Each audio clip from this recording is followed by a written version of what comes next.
Are prenuptial agreements, which are legally known as binding financial agreements, worth the paper they're written on?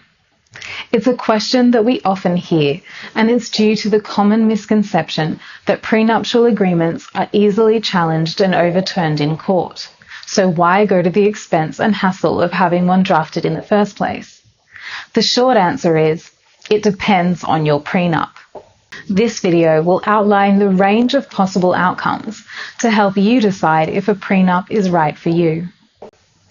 Prenups must be drafted according to very strict legal requirements under the Family Law Act to make them valid and enforceable. In the worst case scenario, if the prenup has been incorrectly drafted and does not meet the requirements of the Family Law Act, it is invalid and can be overturned or set aside by a court. If a prenup has been correctly drafted in accordance with the Family Law Act, including that each party has obtained independent legal advice prior to signing the prenup, then the prenup is legally enforceable. However, another possibility is that the prenup is challenged on grounds such as fraud, duress, or undue influence. This would need to be proved in court for the prenup to be set aside. A validly drafted prenup may be found to be partially enforceable. For example, perhaps most of the terms of the prenup must be followed, but there is a clause allocating assets based on the lifestyle or the behaviour of either partner, which is not enforceable under Australian law.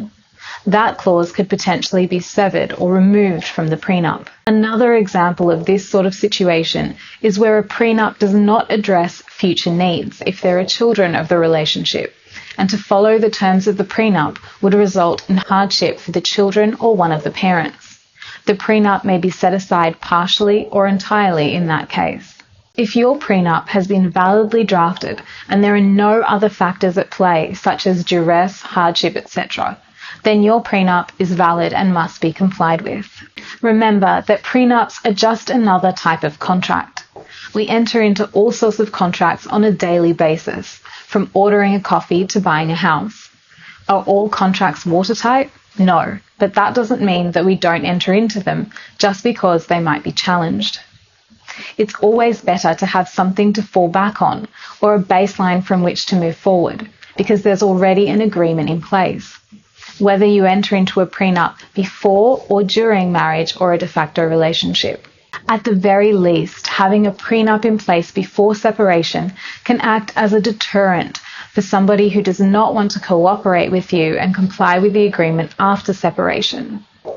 The non-breaching party can take the breaching party to court to make them comply with the terms of the prenup.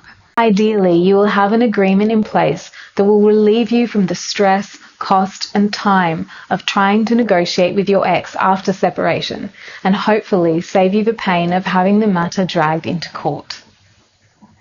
Contact us at Leader Lawyers if you are considering entering into a prenup or you need to review an existing one.